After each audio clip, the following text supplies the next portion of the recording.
कार्यक्रम में श्रोताओं आप सभी का बहुत बहुत स्वागत है। आज इस कार्यक्रम में हमारे मेहमान हैं डॉक्टर अश्विनी शर्मा। आज आपसे बातचीत का विषय रहेगा विभिन्न जांचों का रोगों के इलाज में महत्व। डॉक्टर अश्विनी शर्मा, कार्यक्रम में बहुत बहुत स्वागत है आपका। धन्यवाद भारती जी, मुझे प्रोग्राम में बुलाने के लिए, और प्रसार भारती के सभी श्रोताओं को मेरा नमस्कार। डॉक्टर अश्विनी शर्मा, आज का जो विषय है, इस विषय को लेकर काफ़ी भ्रम रहता है और लोगों की अलग अलग धारणाएं भी हैं कि डॉक्टर ये जांचें क्यों कराते हैं। कई सोचते हैं कि ये जांचें अनावश्यक हैं और इसके पीछे शायद कोई और कारण है।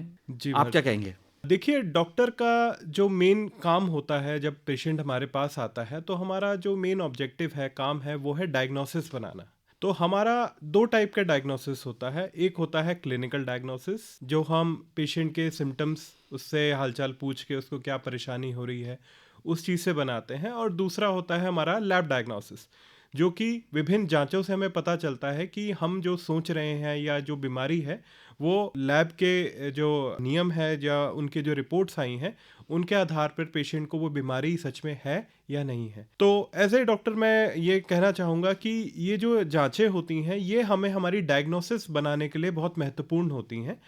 और देखिए, कोई भी रोग जो होता है वो कभी भी एक तरीके से हमारे पास नहीं आता, उसकी कहीं कहीं जटिलताएं होती हैं। किसी भी दो तीन ऑर्गन होते हैं जो इन्वॉल्व होते हैं किसी एक रोग को होने में। तो अगर हमारे पास पर्याप्त जांचें होती हैं, तो हम एक पेशेंट का, किसी भी पेशेंट का सटीक तरीके से, और जो हमारे नियम होते हैं, जो स्टैंडर्ड ट्रीटमेंट गाइडलाइंस होती हैं, हम उनके अनुसार डायग्नोसिस लगा सकते हैं और उसके अनुसार पेशेंट का उचित उपचार भी कर सकते हैं।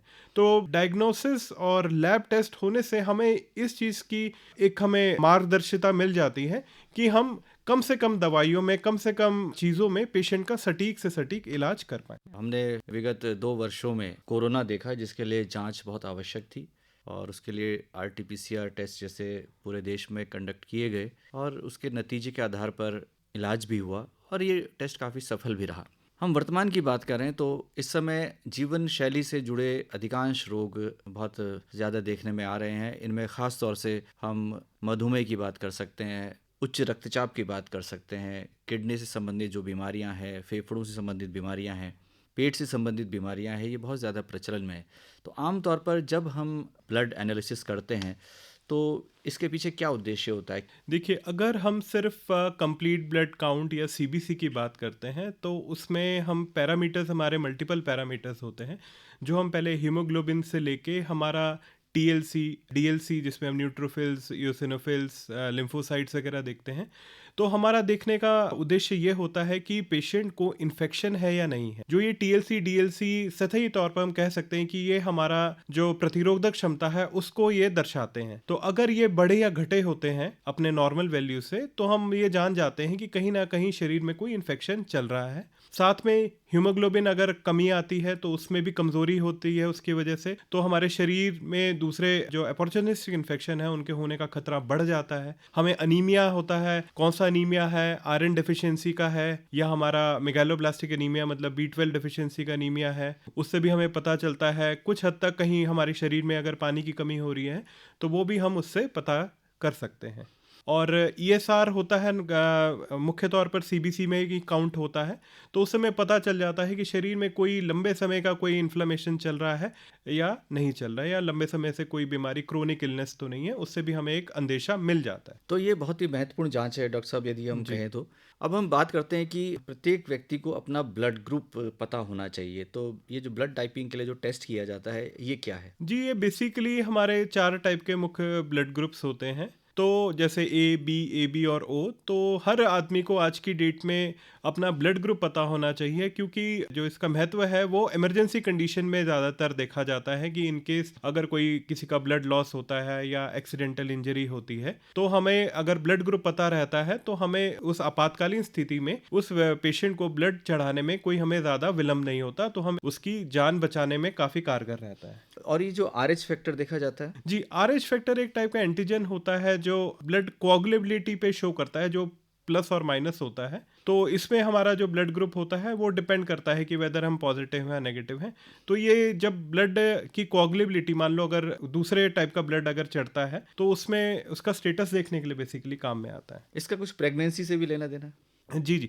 प्रेगनेंसी का ये है कि जो कंपैटिबिलिटी होती है बेसिकली एक हाइड्रप्स फिटलिस एक कंडीशन होती है, उसमें हमें देखना पड़ता है कि मदर का और बच्चे का एक ग्रुप जो पॉजिटिव या नेगेटिव है वो एक ग्रुप है या नहीं है। अगर उसमें कुछ चेंजेस आते हैं तो जो दूसरा बच्चा होता है उसकी जान के लिए थोड़ा-सा खतरा बना रहता है, तो इसके लिए हमारे पास इंजेक्शंस वगैरह एंटी डी करके आता है, जो हम पहले बच्चे के डिलीवरी के फ़ौरन बाद हम माता को लगा देते हैं, तो उस खतरे से बचा जा सकता है। डॉक्टर शर्मा, किडनी के रोग लगातार देखने को आ रहे हैं, लगातार बढ़ भी रहे हैं और कहीं ना कहीं इसके पीछे कारण मधुमेह है। तो मधुमेह की जांच जो है बहुत महत्वपूर्ण है और आमतौर पर हमारे श्रोता जानते भी हैं कि दो टेस्ट उसके होते हैं, एक तो खाने से पूर्व बिना खाए और एक खाने के बाद। तो इसके बारे में बताएं कि इसका क्या महत्व है और क्यों ये जांच कराई जाती है। देखिए, जो हमारा मधुमेह है, मधुमेह में जो सबसे कॉमन चीज़ें हमें देखने को मिलती हैं, 2-3 ऑर्गन्स जो हमारे सबसे ज़्यादा इफ़ेक्ट होते हैं। सबसे पहले जैसे किडनी में आते हैं जिसको हम नेफ्रोपैथी कहते हैं, और एक हमारी आँखों में समस्या आती है जिसको रेटिनोपैथी कहते हैं। अगर हम शुगर की जो जाँचें हैं उनके बारे में बात करते हैं, तो एक सबसे कॉमन जाँच है जिसको हम आरबीएस कहते हैं, जिसको हम कभी भी किसी भी समय हम अपना ग्लूकोमीटर से या लैब में जाके करवा सकते हैं, जिसकी जो औसतन वैल्यू है वो हम 200 के अकॉर्डिंग मानते हैं। तो हमारे पास जो भी कोई पेशेंट आता है, अगर वो उसको हमें पता नहीं कि उसको शुगर है या नहीं है, तो हम उनका आरबीएस कराते हैं। अगर वो हमारा जो औसतन वैल्यू से ज़्यादा आता है तो वो हम उसको डायग्नोसिस नहीं बनाते, हम उसको सस्पेक्टेड मान के चलते हैं। और फिर इसकी जो डायग्नोस्टिक टेस्ट होते हैं, जिसे हम कहते हैं फास्टिंग फास्टिंग ब्लड शुगर, जो कि खाली पेट होता है, जिसमें हमें 8 से 10 घंटे का खाली पेट होना चाहिए। That means no calorie intake, मतलब पानी के अलावा कुछ नहीं लेना चाहिए। दूसरा होता है PPBS, post prandial blood sugar, जो कि हम कहते हैं कि आपका नाश्ते के पूरे सटीक 2 घंटे के बाद आपको जांच देनी चाहिए। और एक होता है HbA1c वैल्यू, जिसको हम मेटाबॉलिक मेमोरी कहते हैं, वो पिछले 3 महीने का एवरेज होता है। ये अगर ये तीनों जांचें हमारे सामने होती हैं और हम उसको जब इवेलुएट करते हैं, एनालिसिस करते हैं, तब हम सटीक तौर पे कह पाते हैं कि पेशेंट को डायबिटीज़ या मधुमेह है या नहीं है, और उसको ट्रीटमेंट शुरू करना है या नहीं करना है, और कौन सी दवाइयाँ उसके लिए सबसे ज़्यादा महत्वपूर्ण रहेंगी, उस चीज़ को भी हम इन 3 वैल्यूज़ से डिसाइड करते हैं। तो किसी भी डॉक्टर के लिए अगर मधुमेह का डायग्नोसिस करना है और उसकी दवाइयाँ शुरू करनी हैं, तो fasting blood sugar, PP blood sugar and HbA1c, ये तीनों वैल्यूज़ का होना इम्पॉर्टेंट है। अगर किसी को लंबे समय से शुगर की परेशानी है, तो यूरिन का एग्जामिनेशन एल्बुमिन यूरिया के लिए हम करते हैं, और KFT और LFT और बाकी आँखों की जाँचें, वो भी कहीं न कहीं इम्पॉर्टेंट होती हैं। आपने केएफटी की बात की, किडनी फंक्शन टेस्ट, जी। ये क्या है और इसमें किस तरह की चीज़ें सामने निकल कर आती हैं? क्या इससे भी आप डायग्नोसिस बना सकते हैं स्पष्ट रूप से? जैसे आमतौर पर हम सीरम क्रेटिनाइन की बात करते हैं, यूरिया की बात करते हैं, ब्लड यूरिया। जी, KFT जो है किडनी फंक्शन टेस्ट, ब्लड से इसका सैंपल लिया जाता है। इसमें बहुत सारे पैरामीटर्स होते हैं। जो मुख्य पैरामीटर्स हम देखते हैं वो होता है ब्लड यूरिया, सीरम क्रेटिनिन। तो सीरम क्रेटिनिन जो होता है वो शो करता है कि हमारी किडनी से कितना फिल्ट्रेशन अच्छा हो रहा है, नहीं हो रहा है। और अगर इसकी वैल्यूज़ काफ़ी बढ़ जाती हैं या बढ़ने की तरफ होती हैं, तो कहीं ना कहीं ये एक हमें इंडिकेशन मिलता है कि कहीं ना कहीं किडनी के काम में कोई दिक्कत आ रही है।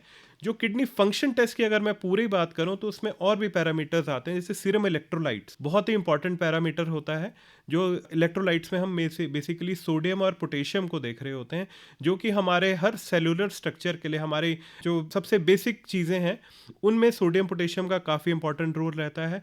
साथ ही यूरिक एसिड का भी हमें पता चलता है, फॉस्फोरस का पता चलता है, और कैल्शियम का भी पता चलता है। तो ये सारी चीज़ें मिलकर एक किडनी फंक्शन टेस्ट बताती हैं, और इसमें हम अलग अलग बीमारियों का एक इंडिकेशन देख सकते हैं, या कहीं किसी का कैल्शियम कम हो रहा है, अगर फॉस्फोरस पोटेशियम में कोई दिक्कत तो नहीं।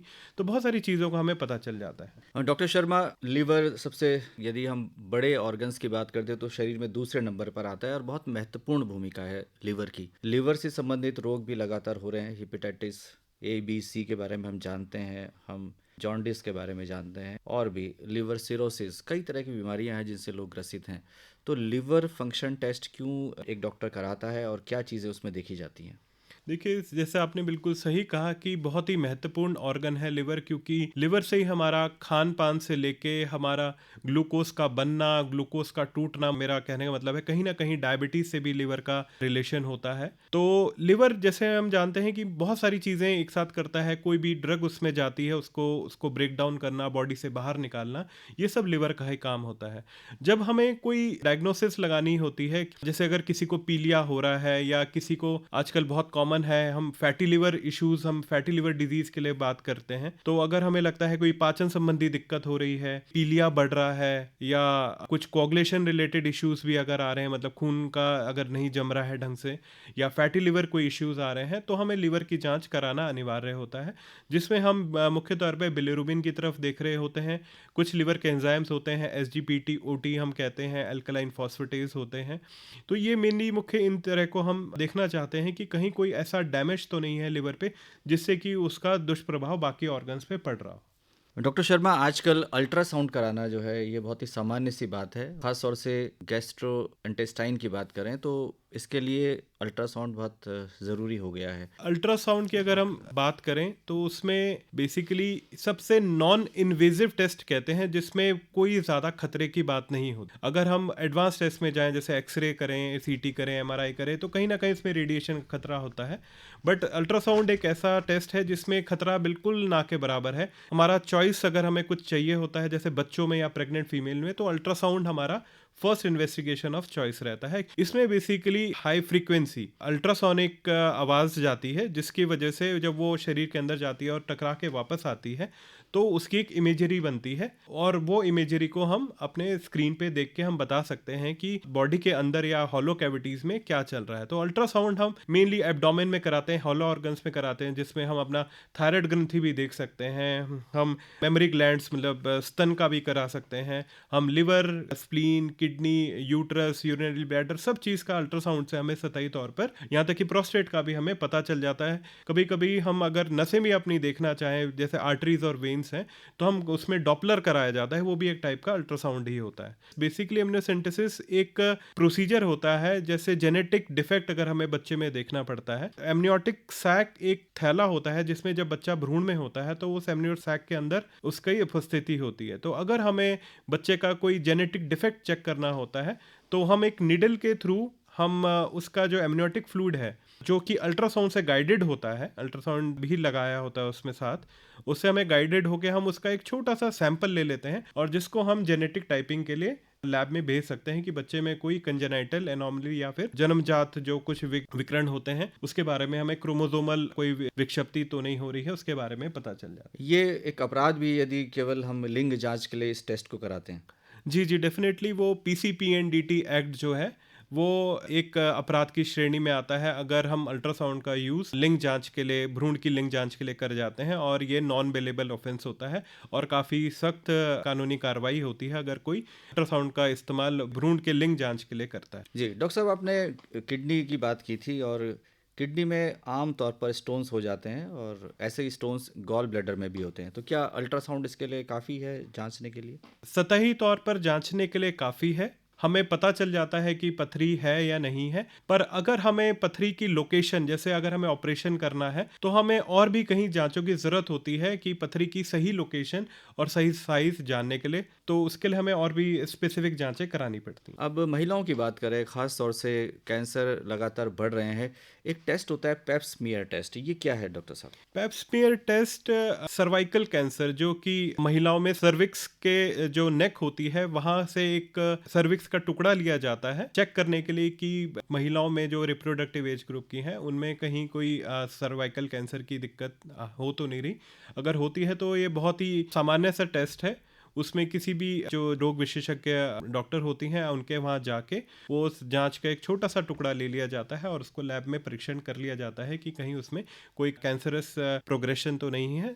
कार्यक्रम के अंत में हमारे श्रोताओं से अब क्या कहना चाहेंगे? मेरी बस सारे श्रोताओं से ये अपील है कि अगर आपको शरीर में कुछ भी परेशानी लगती है तो उसको नज़रअंदाज ना करें, और जो भी आपको टेस्ट करवाने हैं खुद से अपने आप से आप डायग्नोसिस ना करें, अपने निकटतम या सरकारी या प्राइवेट जो भी डॉक्टर है, आप उससे एक बार परामर्श ज़रूर ले लें। और जो भी आपको टेस्ट कराना है या डॉक्टर आपको लिखता है, तो आप उस डॉक्टर से उस टेस्ट के बारे में पूरी जानकारी लें। तो डॉक्टर अश्विनी शर्मा, आज आप हमारे इस कार्यक्रम में आए और विभिन्न जांचों का रोगों के इलाज में महत्व विषय पर बहुत ही महत्वपूर्ण जानकारी आपने हमारे श्रोताओं के साथ साझा की। आपका बहुत बहुत आभार, धन्यवाद।